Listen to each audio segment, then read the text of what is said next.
Let's get controversial. You said your dance was going to be fire. I'm like, damn, fucking straight.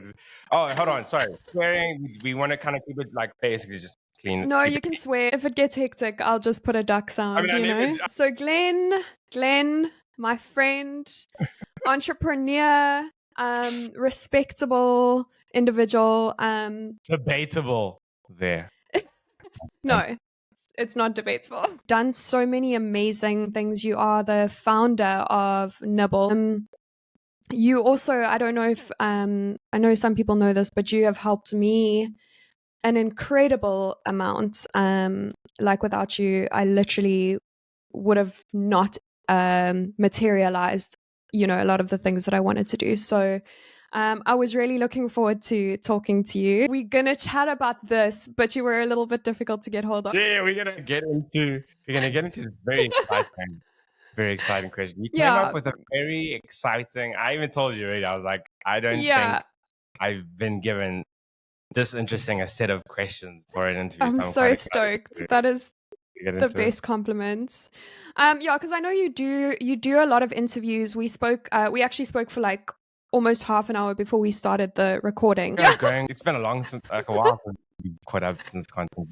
Yeah, we had a lot to chat about. But I want to hear about you recently did an interview with BBC. Before we chat about that, can you introduce yourself better than I did? So obviously my name is Glenn. I am the founder of Nibble Africa, and I'll talk about that because I know it's one of those things I've been very keen to talk about in terms of the difference between Nibble Esports, which was founded by Keegan, and like I always give him his props for that, and still a good mate of mine, and obviously what is now Nibble Africa that everybody knows. But yeah, long and short is like, I come from advertising. That's kind of been my 9 to 5, my background. Started at Ogilvy and kind of, built my career from there. And then ended up at AB or AB InBev. People might know those, the brands under there are like Castle Light, Bud Light, Corona, series of brands of, alcohol brands. That was been my 9 to 5 and what, helped build my career. Gaming was obviously a massive passion of mine. I always say I'm a cliche. Started the Sega, Nintendo 64, and older brother introduced me to gaming and all of those things. And so I became a gaming journalist, covered gaming for over 15 years. Made it, in investigative pieces as well. Some of them, were good enough to go international and go viral in that regard, covering around sort of social issues and just the bigger conversation around gaming that isn't just games and esports. And so, I kind of molded the two together to put together what is now Nibble Africa. That's me. So now I'm kind of the founder of Nibble Africa, CEO, to kind of help building this agency that we're doing. And obviously we'll get into that. But at the end of the day, still a gamer. I really, really love gaming. I love esports. I love to watch teams compete with it, even when it's not Nibble involved, I really, really love, and I'm a massive fan first of this industry. So, that's me in a nutshell. I think, that is a nutshell, because I think it's actually hard to kind of like categorize you, because I don't say this lightly, but I don't know how one person can be so like omnipotent and involved in so many like innovative projects. I genuinely, that's part of why I have so much respect for you. It's really amazing to see. You also developed Content Book to where it is now. You did that single-handedly, and that's sort of what I was referring to.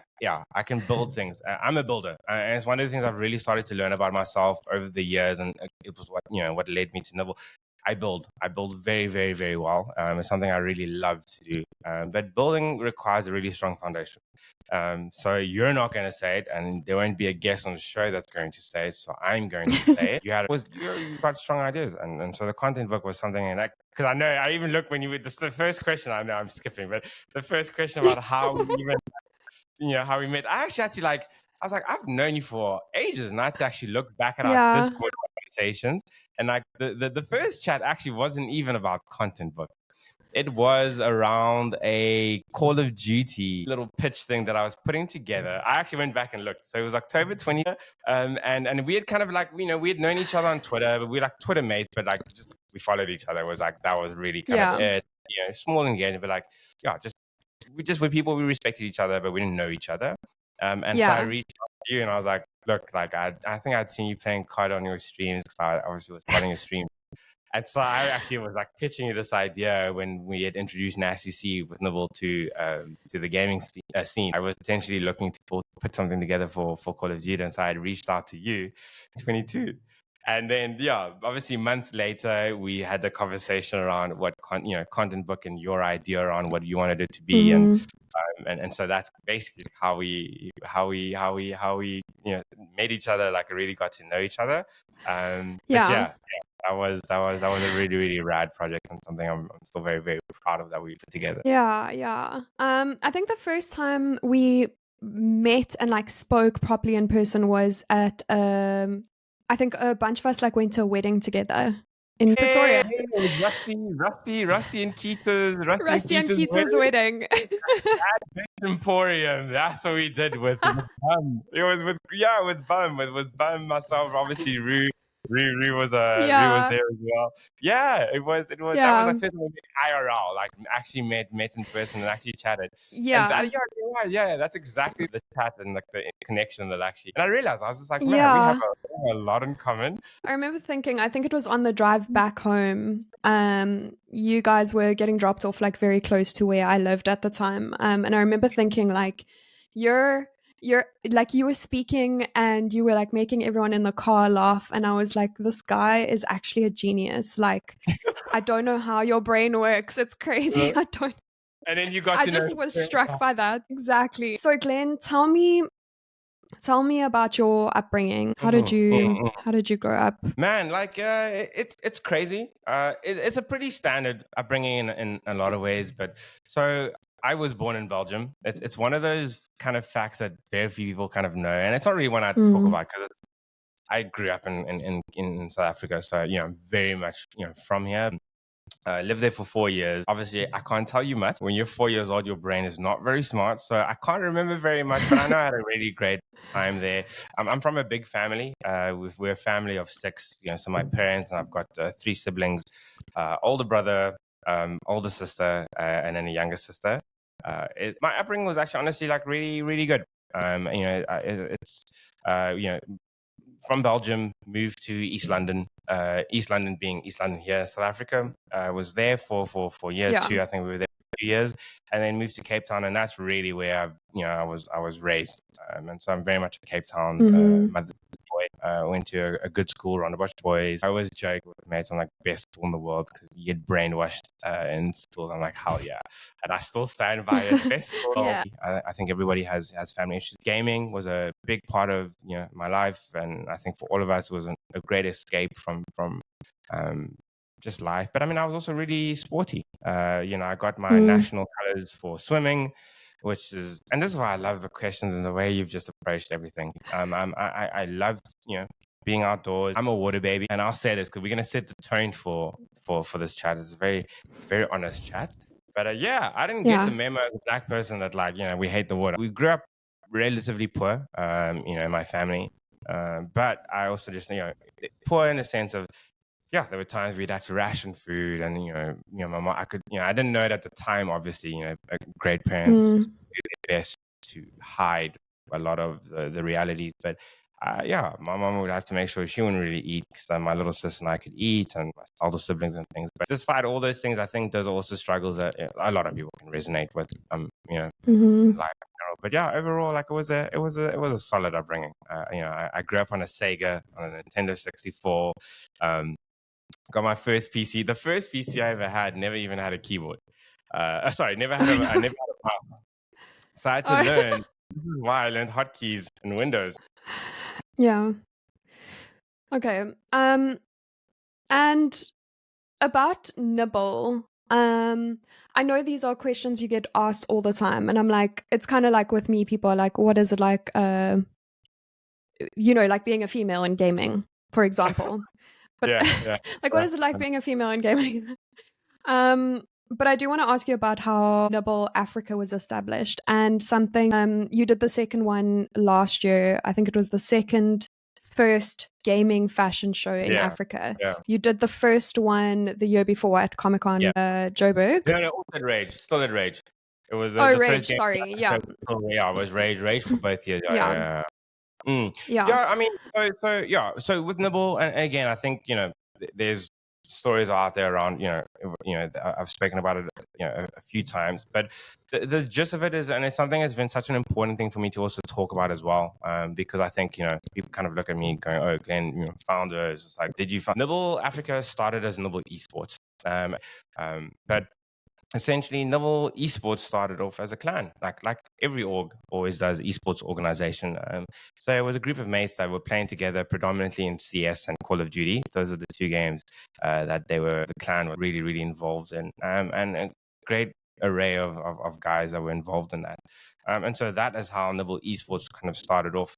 When I stopped, I kind of retired from being a gaming journalist, because I just felt that I wasn't really having an impact in the industry.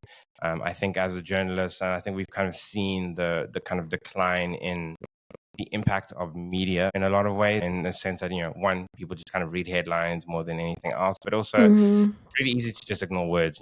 It's very difficult to effect change as a writer or as a journalist, and so I wanted to really bring about a lot more diversity and representation within gaming and esports within the South African context. And so I was going to start my own org, but I also was just like, I don't really know the space quite that well. As a journalist, I interviewed a ton of people. I had a lot of understanding of the space, but yeah, I just felt like, starting from scratch would be a lot of work that maybe wouldn't allow me to achieve what I wanted to achieve. And so I had worked with Nibble Esports before for one of the projects I had done called Bring Back Sports with Tex and the City, which was during COVID, which was basically kind of just creating. We did a FIFA event, and I think PUBG Mobile was the other game. But yeah, just using gaming to kind of create really cool, a really cool event, online event, where we had like Karen Zoid playing PUBG Mobile with her band. It was crazy, crazy cool. And that was, she raised funds for the Solidarity Fund at the time. So I'd had interaction with Nibble Esports, and with Keegan, and I think it was actually Krim at the time. Krim, actually, Aiden actually showed me a screenshot way back of when we had first started talking. And so Keegan and I really resonated. We both believed in the power of diversity, but also just bringing a very community-driven approach to gaming and esports within the ZA context. And so I Mm-hmm. came in and ended up joining Nibble as an investor. And so that's how I started, and obviously as an investor, but an active one. And really, Keegan and I started to build the groundwork and really transform Nibble Esports from a clan into like an org, and Mm-hmm. working towards becoming a tier one org within ZA.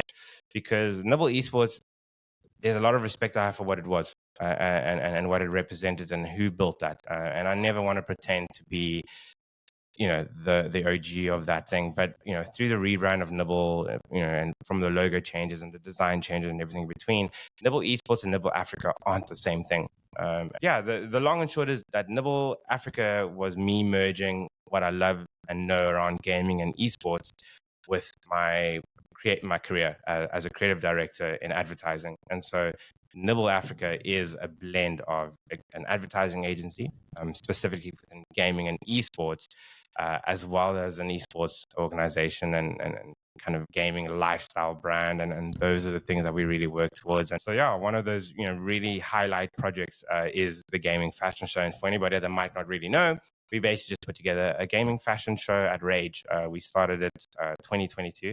Yeah. And it really was, it epitomizes and really illustrates what Nibble is about. We're not just about esports. The biggest thing has always been telling the story of gaming culture. And I think for all of us that are in gaming, we're not just the games that we play. Content Book is a great example of, again, there's so much more to gaming and to the industry and to the community and the scene than just playing games. There is production, broadcasting that is on the esports side of things. And there's some amazing examples in the local scene of people that have done amazing things. Shoutcasting, that's commentary. That's things that people recognize in the real world. And so the fashion show, the gaming fashion show, was one of the projects that we had done, which was the first gaming fashion show in Africa. We weren't the first in the world. That was Gfinity, who did it in the UK. The second edition that we did last year of the gaming fashion show was really, really cool. I mean, Rage has been such a great partner in it. They're just like, listen, here's the space. What do you need? How can we help? So shout out to Lauren and Michael. They've just been so supportive, and they even said, I mean, they were upfront about going like, we just like to see something new and different, and so they were really supportive. And so we bring brands, gaming brands that are in it, Kudu, Asus. I mean, there's a host of brands that are in it, and a lot of the smaller brands as well, Kudasai and Otaku as well, that come in with their fashion, and it was just a celebration. It's a celebration of gaming culture, and using fashion as a vehicle for that, and it just represents what Nibble tries to do. Yeah, I like that. It's kind of like, there's this whole, I like what you said regarding like the whole ecosystem around gaming. It's this whole thing, regardless of what your vocation is, there's a place in esports and gaming for that. And the same in terms of like gaming culture. A lot of gaming culture makes it, or not like a lot, but a lot of mainstream culture, people wouldn't know that the origin is in gaming, right? Like slang. You know what I love? Do you know what I love too? Fashion, a whole bunch of things. Super Bowl, right? The Super Bowl. Yeah. Obviously, like outside of America, it's not like the biggest thing, but we all globally obviously recognize it, yeah. And so, what was so crazy to me was to see, some of the biggest media publications in the sporting world use like things like anime and gaming references in some of the memes that they created around the Super Bowl. And so, like, to your point, it's just very rare to see over the years how gaming was like this basement dwelling thing that this meme that believe. And then it's just like, some of us are like just really real people that love to party and love to do all of the traditional things. And it's just showcasing like gaming has just become and transcended. Yeah. Nibble, you guys recently, I think it's Rosa Supreme who has produced music for you. I might be like getting this wrong, but you guys have just gone and made music. And I think that's so awesome.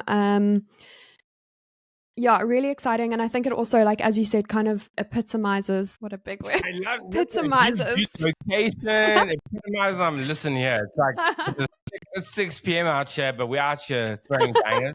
No, you're right. The music was something I was really, really proud of. I've got to give a shout out because again, the groundwork and the framework of Nibble Africa absolutely comes from what we started to build at Nibble Esports. And Nibble Esports, the music side of things, the truth of it, I'm claiming it. We were one of the first esports music labels in the world. I think FaZe announced after us. Don't get me wrong, obviously they're like, these overseas brands are all way bigger, whatever. But we were one of the first, and it was a massive belief because music, again, gamers know music. Gamers have favorite tracks and favorite scores, and not just scores, favorite artists, and there's again an entire subculture of music can be recognized and rooted within gaming. And so we were one of the first, and definitely, I say one of if not the first esports African music label ever to launch. And that started with Mac, with Wayne, sounds Mac 75. It's like music is such some of our favorite games and our favorite boss fights and all these. We know the score behind that, and it's so iconic even at a global scale, like outside of gaming, like Mario. Everybody knows the sound of Mario and the coins and Sonic and all of these things. And so, like the music label is something, one of the things I'm one of the most proud of in terms of what we've done. It's comes ups and downs, and we can always get into. It's tricky, a very, very difficult thing. I also want to put out music that we can allow streamers to just stream, because I think again, gaming culture, thank you. music labels don't understand that. They're just kind of like, why are you streaming on music on a streaming platform and whatever. They don't understand that, like, some of my favorite tracks, like, I think I've even done it with you. One of your streams, I was like, and we didn't even really know each other. But I was like, I'm going to be this walker bit like, what's the command to know what the track is that's currently playing? There's some great music, you can discover some great tracks through gaming. Yeah, I've got like Witcher music on my gym playlist. Yeah, You know that meme? It's like that, you know that meme where it's like stick figures and the guy walks into the party and they're two couples yeah, dancing. they don't know that They I'm don't know. They don't know I'm listening to the Witcher soundtracks at gym. Doesn't I'm gonna praise myself. Yeah, yeah. Where do you want to like? Where do you see Nibble Africa going? Where do you want to go with it ultimately? I saw that question. I was like, sure. I don't even know how to answer that. Look, it's been such a journey. When I joined, that was in June 2020 is when I joined Nibble. That was 3 months into the 3-week lockdown that we thought we were going to experience through COVID. And it's been such a journey. There's been so many people that have been a part of it, shape it, and form it to what it is today. And one of the, I guess, the biggest events of the history of the company was getting investment through E Squared, who is an investment arm of Alan Gray, and they've been, and like I can't begin to talk about how great they've been as a financial support, but they've definitely supported more than just with money. They're just resources and just guidance. And so the goal of Nibble is really, the backdrop of what's currently, and I have to obviously mention it because it would be silly not to, is the esports winter, which is a term people may or may not have heard about. But yeah, esports as a industry, there was a lot of money spent, and it started to kind of readjust because of that. And yeah, that's been a kind of a painful experience. And I think at Nibble, I had to see that firsthand building the company, because before E Squared, I was investing it myself, and whatever money I could make on the side through freelancing or through my salary, I was putting into the company. And I had big dreams, and, there was a lot of people around, and it took a long, long time, much longer than I expected to build Nibble to where it is today. And so those lessons have sat with me. And so, yeah, to be honest with you, the goal for Nibble is to build something sustainable. I'm not looking to be the best org in Africa and win every single thing. It's a dream, and I want that, and we're working towards that, of course. But honestly, like, at the end of the day, and I know I'm like, oh, damn, what a boring old answer, but I'm like, honestly, like, the goal is just to be able to build something sustainable within gaming, and sometimes that doesn't look as flashy as, being the best of the best and biggest of them all. It really means that for the next, couple of years, at the very least, we know that we're in a really positive direction, a positive trajectory. Yeah. So, sustainability. And I know it's not a sexy answer. It's not exciting, but I think esports has had enough of that, and I think everybody just wants something stable, something that they can come into and know that it's real, it's serious. Yeah, I actually think that's really smart though, because there are, as you said, like esports has seen enough of that. There are a lot of people who run in guns blazing, and then lose funding or run out of money or lose enthusiasm or whatever it is. So I think it's really actually very, smart, and I had to learn the it hard way. I seems think when guns blazing and big dreams, and again, building a business, nobody knows what that's like. It's just one of those things that you can't explain. And yeah, I had to learn, be smarter, and realize that the real dream is actually you get to do this at all, as opposed to the biggest, greatest, flashiest of them all. So a little bit more personal. I have the pleasure of knowing your partner, Rue, who is a lovely person. I wanted to know what your relationship with Rue is like. So Rue, Rue and I, we met, like, obviously online, as a lot of everybody does in gaming, and I think we've gone into a point in life where everybody understands, like, that's completely normal. It's not this crazy thing. Rue's just a phenomenal human being, and yeah, obviously I'm biased, but just an incredibly driven person. I think having a partner that loves gaming as much as you, and it's not because of you, it's someone that has been in it before, like, as much as you have. And so that has been one of the most amazing things. Rue and I started really playing Apex together. And if everybody knows Apex, it's a sweaty ass game. It's tilt inducing. It's a lot of things. And despite that, Rue and I would play it all the time together because it was the way that we bonded and really got to know each other. I recognize the value of Rue as a human, but in a professional setting too. But Rue was a creator that, showed me there's so much I don't quite grasp in a business setting, especially in a business like Nibble, because I'm here, coming from advertising, very business orientated. It was one of the greatest strengths that I had with Keegan, the founder of Nibble Esports. he kept me human. And it's something I'm very, very comfortable to mention, is that, like, yeah, I'm very business driven, and I always want to focus on results. And Rue helps to balance that the way that Keegan did it. And so, yeah, and Rue saw my dream of Nibble, and without asking, without it being a conversation, it was never something I would have ever spoken to Rue about. Rue was willing to help with my dream as well. And so and so it's not stuff I've spoken about, because again, it's not. There's no need for the pity, and it's not the play in it. But Rue would sometimes Uber me to meetings when I had no money, because I was like, I have to be at this meeting, potentially help Nibble get to where it needs to, and whatever. And Rue, just out of their own volition, just really wanted to fund and help what I'm doing. And keep in mind, this is someone that was a streamer, and also struggling, and struggling to make it, and make ends meet. And so I just valued that. I think loyalty is one of the most fundamental, and such an important trait to have, and to be able to rely on in somebody. I think it's always easy to sugarcoat things and be like, oh man, my biggest supporter. I'm like, really? We fight about things, and it's always tough when you have to navigate your relationship, which is already complex as is, because humans are, then in the working space. And so it's been a learning curve for us.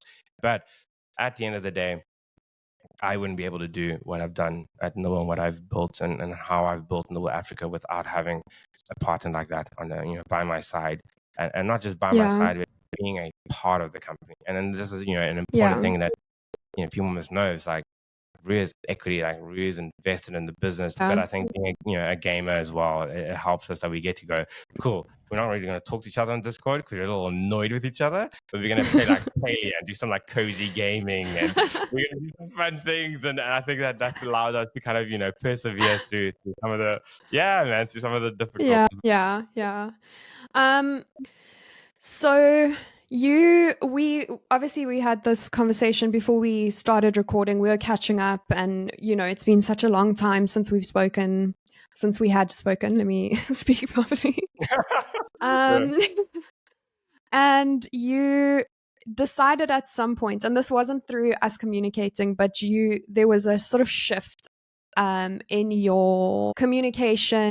I know you get burnt out every now and then. So what was the shift about? And you deleted WhatsApp. You kind of set boundaries. Yeah. What was that about? Yeah, this is one of those questions. I was like, man, that's such a great question to be asked, because it's something I'm getting to a point that I really do want to talk about these things. So I think there's a lot of conversation around these kind of things there, but we're also just in a gaming world where it's like not everybody's building this big business, and even an org isn't the same thing as an agency and anything we're building. But I think in gaming, it's more prevalent, more relevant than most industries to talk about boundaries, because as a streamer, man, you understand it. And Rue, that was something I really learned through Rue. Being online, and being so online, and having your business online, and building a community, there's expectations of you, and there's access that people want of you. And so for one of the funniest things is, people don't also often I think with me, because being in a business, people kind of know my name as Glenn, because I get introduced like that in interviews and things. But gamers, man, do you know how many times I've had to talk to some of my esports players? I'm just like, I need your real name, because I want you to understand, we need to talk as people. I used to be part of Hustle Twitter. I was always like, yeah, I'm up at 4 a.m. and it's super cool, and I love this. And I'm like, no, this sucks. I just got to a point, I burn out. And I think in gaming, and I see it in streaming all the time. And I think that is a topic we could talk about for hours. So we're not going to get into it. But and also, I'm not the person to talk about that, because I think streamers and you and whoever will talk. But burnout is massive. I think post lockdown, everyone learned that it's so easy to just work every day, especially not commuting. Just working every day. You're in front of a computer every day. As those of us in gaming and in esports, we're online, we're on our machines all the time.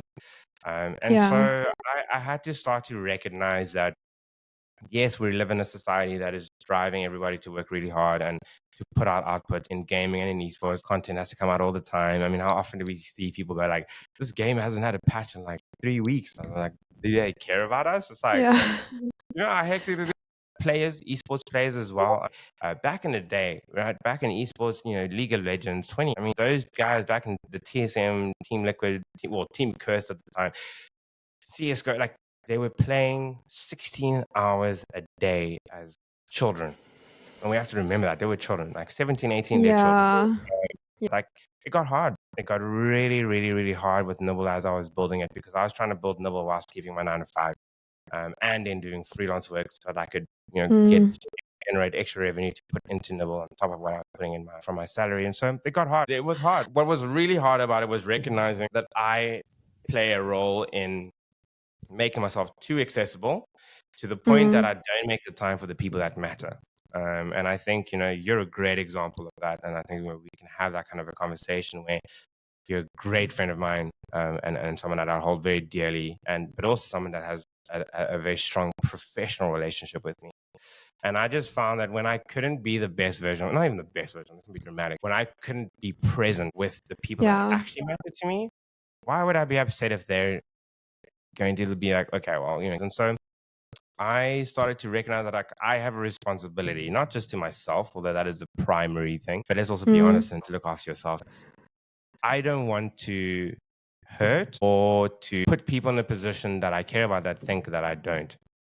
And when I would go quiet, like people wouldn't really know. And I had to realize that like that's unfair. That's not fair around me. But more than that, I don't want to be that person. And that's not the same thing as setting boundaries, because those things are important. But I think what I realize is I don't just get to pull away if I haven't set boundaries. So yeah, deleted WhatsApp. It was a really big part of it. Twitter, I've even the way I communicate on Twitter, like we'll jump into that too. It's like I'm just so much more deliberate about where I am and what I want to say and how I want to say it. Instagram, still deleted it, never got it back still.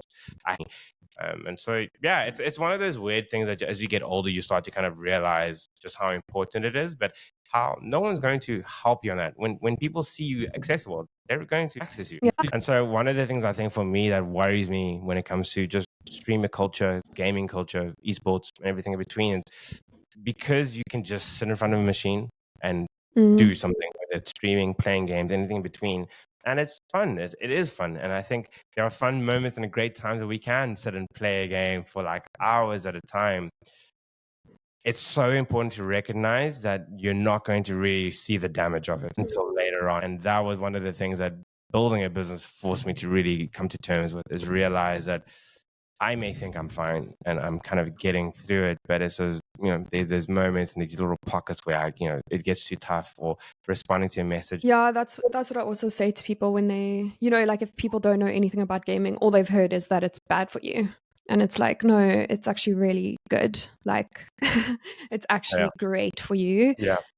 But obviously, if you're neglecting other parts of your life to game, that's going to be bad. It's the same as if you not exactly the same, but like if you exercise is good for you, but if you exercise the whole day, it's probably not going to be good. Yeah. Whereas in gaming, we still don't do that because, again, and I get it, because we also need to prove to everybody, like, no, this is real. We take it seriously. Playing 16 hours a day is horrific. It doesn't make, you don't train better. You don't get better. Streaming for excessive amounts of time every day is it's just not good. And so we must recognize that, we don't owe to anybody to justify how difficult this is. You ask anybody, do you think streaming is easy? Cool. Go smile in front of the camera for like a week consistently. Don't cry once. You best no tears, no watery eyes.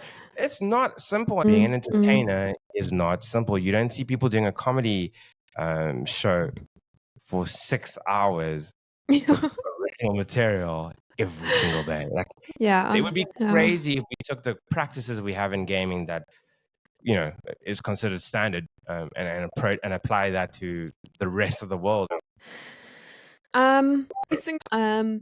So I want to know your hot takes on a couple of 4 topics. Specifically, completely random. Okay, so what is your hot take on verification on Twitter? The Twitter verification is, I made a tweet. I just went, Twitter obviously got bought by Elon Musk, and obviously has now become X.com. And in the verification, I was obviously a sign of paying to subscribe to the premium versions of the platform. feel like, and it's something I think that in gaming is something that's grated me.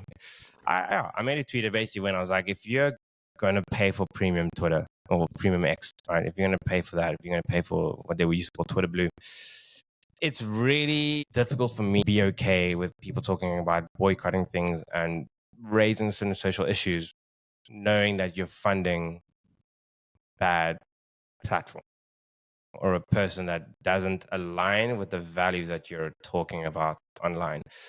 What I've kind of learned over the time is there's things that I do want to say. There's things I talk to people directly if I have a problem with. Like there's things that I will go to people directly on, but there's also certain things that because I'm in such a public space, there's things I do need to have a stance on publicly. And so the Twitter Blue was a thing because Nibble doesn't have the Twitter Blue, right? And it's important for the business because gaming, the platform and the industry and esports is predominantly on Twitter. And so I understand that there is a level of hypocrisy of kind of going, oh, don't pay for Twitter Blue, but I'm on Twitter talking about that. I find that it's something I'm still coming to terms with and coming to grips with is when you're mates with people that are also public and we're all in our public lives. And so people interact with us and engage with us and consume us on a public level. It's really hard to have pretty frank chats with each other without it turning into, oh, you all talk behind the scenes, but you're going to shout at somebody else online deliberately, but they're not your mate, so you didn't call them. And again, I'm not saying we're celebrities, so also relax. No, we're not saying that. I'm not saying that. Like, but let's not pretend like, people listen to what we say and we have a platform and that there's power there. It's all relative, but there's power there. A lot of our interactions are public. I just knew that they were going to be part of that conversation. I didn't want to shy away from saying that I know I've got people that I know that I publicly support that aren't in line with what I've just said. And I didn't look at who everybody is that are my mates that fall into that category. I'm gonna have to make some mates and kind of go, hey, like, look, let's talk about it. And it's taken me some time to do it because as a journalist, I used to cover stories about people and call out really bad things that happen that some of the people I know and have relationships were a part of. And again, not to mention those names because they were there and they were called out. But let me tell you, they were the people that actually looked at me and went, you know what, I kind of respect that. Like, I didn't like it all that much, but of course, who does, right? And like, I don't like when people criticize Nibble for whatever reasons, but I know that it's part of the territory. And so for me, at the end of the day, I'll call out things that I'm not happy with and not okay with in the industry. That means sometimes I'm not going to align with my mate publicly. The difference is I have to face those people. I have to see them at an event and be able to look them in the eye and have that conversation knowing it's going to happen. We don't have to always agree on everything either. And again, I'm be saying I'm 100% right, but I just believe that if I want to be authentic and as a journalist, I've had to cross roads with people, and I've said that people will insinuate things and imply things and read into things and create whatever stories they want without knowing the truth of it. I get it. It comes with the territory. And so I know that my mates that are in the public space, they know it comes with the territory. I want to see those people call out their friends publicly around things. Like, it just isn't that. So it was I'm really stoked you actually brought it up because it's something that I struggled with and I still do. And I think, again, I'm also not saying I'm 100% correct in how I'm justifying myself and what I'm saying. Yeah. Hot take number 2: family loyalty. Difficult's not quite the right word, but it's been fiery. My relationship with my family. But I've just got to the point I was like, when I was growing up and watching people be so frank in conversations and online around how they feel about normal things, not gaming things, not business things, not nibble things, just life things. Because again, people forget, like, again, you're a human being, and so I've always tried to make a point to be quite upfront and honest about things. And so family's been a really, really difficult thing, and specifically my mom. I think the rest of the family is just that's just not really relevant because I think all of it stems really with my relationship with my mother. But my mom was she's an incredible human. You know what I mean?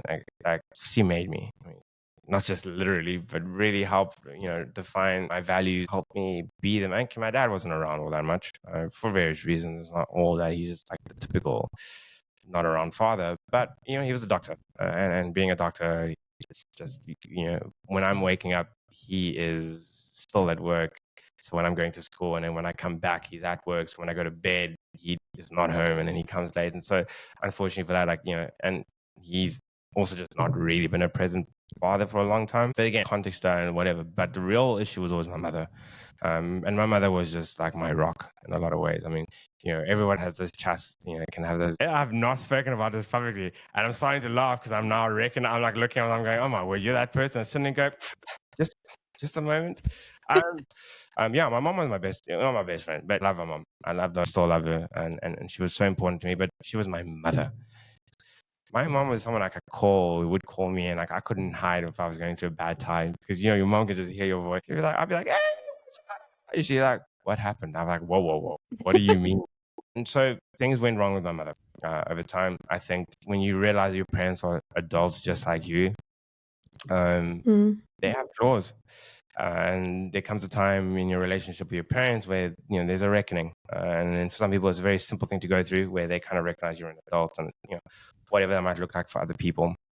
You had to cut off my mom, for a while, for a couple of months. We try to kind of reconnect, and kind of. And the reason we had to reconnect is because like I was spending all the money I had on building Nibble, and so I had to move back in with my mom because I had nowhere else to go. Now we're going to be homeless. I think there'll be a time when I'm going to be really excited and honest after this chat and this. I'm going to come to you and be like, look, this is the kind of stuff I want to talk about. So I had to go back to my mom, and to her credit, she took me in with Rue.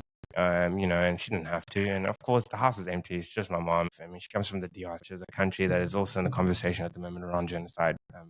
And I've lost, there's been family I've lost in that conversation over the years and decades. So my mom's gone through some stuff, and so yeah, it didn't go well, and so yeah, Rue and I had to leave very quickly. And since then, I've never spoken to her since, and that was around probably November last year. No, sorry, it might have been. Oh wow, no, it's going to be around. Yeah, it's going to be almost a year now. Sorry, it would have been around sort of June. I think it's around sort of June. Yeah, it's actually probably around June last year that cut off my mom, and then eventually had to cut off the family because it's just a disconnect. Yeah, if you look at my Twitter, like I'm doing things and I'm like really confident in what I do and things, but I'm like there's stories behind people and there's real life things.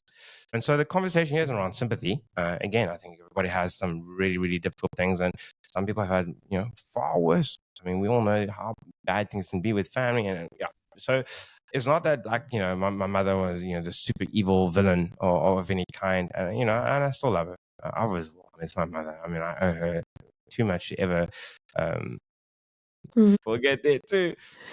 I think what I really appreciate when I really was like, yeah, man, like a toxic parent sucks. Family, unfortunately, is a group of people that I had to cut off for my own well-being.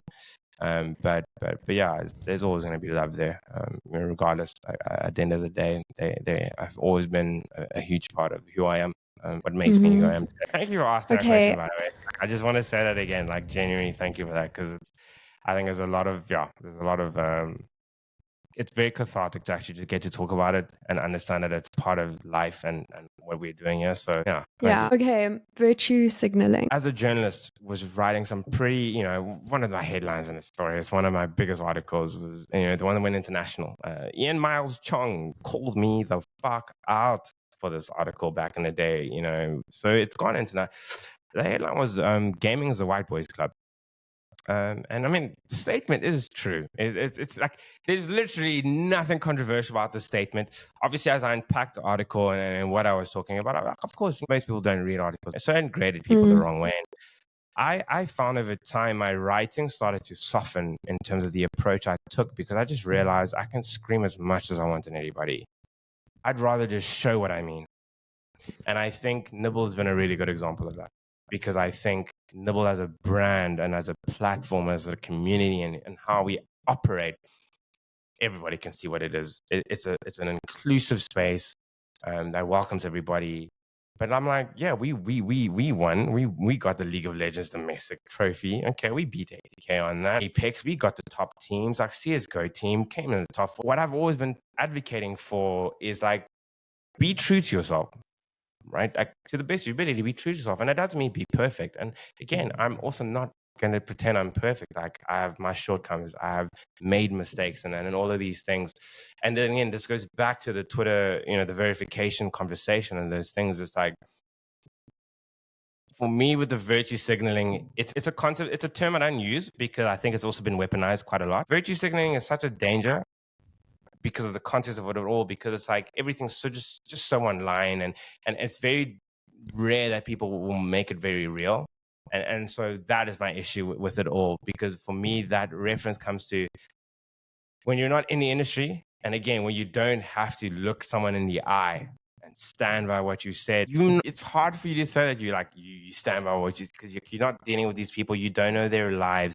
You probably wouldn't even know their real names.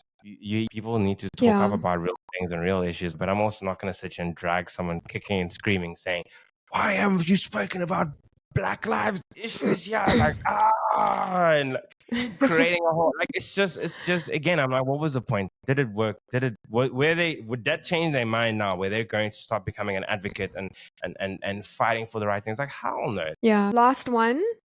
But the last, the ZA gaming my goodness. It's not a loaded prompt.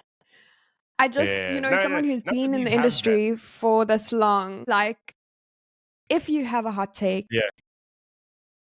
No, man, look, I think you'd ask me kind of, yeah, so just for the record, like, none of these questions have had any, like loaded anything. You've literally just gone, here's the topic, but you know me as well, and that's what I love about it. Like, you kind of just going, like, hey, what are your thoughts on, like, me? And then, like paper rolling down, talk about it. No, look, I've spoken about it, about some of the issues in the past. And again, like, I've calmed down in a lot of ways where, again, I'm just like, I'm a little older, I'm a little wiser on certain things. I'll say this. I've said a lot, and I don't need to repeat it. I think there's massive problems in the ZA scene. I think we are the biggest enemy to ourselves, like 100%, 2000%. I think when you look at what this country achieves, it's the same country that is literally where this ZA esports scene is from, and the gaming scene and the creator scene. I'm like, we won the World Cup in rugby. We used to be really good at cricket. Proteas have let us down. But what we do in a career-wise, South African advertising is one of the best in the world. It's considered one of the best because our laws are so tight, where you don't just get to like dunk on a competitor. You have to be really, like, man, every industry will be able to tell you how South Africans are looked at and the power that is here. In some of my earlier days as a journalist, I spoke about it was South America. South America and Southeast Asia were the references I used, where I went, look at what these small regions that are underdeveloped relative to the West, or relative to the rest, to the West, and haven't had as much time as them in the West, and bigger Asia, so Korea predominantly, obviously relative to titles. And then you look at Africa, and it's just like, okay, where are we here? You're talking about a continent. And I mean, that's one of the things we mentioned was that, there's an interview with the BBC, and like, I can't say too much about it because, like, one, I actually don't even know how much I'm allowed to say or anything about that at all. But anyways, they had approached, and we they approached me to have a conversation around African esports. And I'm so excited. I was like so stoked that I got to talk to a massive publication like that. Yeah, just for the record, yes, obviously after the chat we've had, I understand, the context of the BBC and everybody, but mainstream media asking about gaming in the African context is huge because we are not given that spotlight. And so I have a massive desire and a burning passion to see Africa be put on the world stage.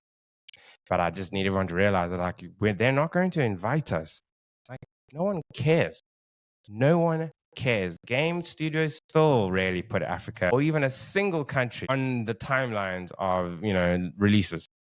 But look at the richness of the scene that we have.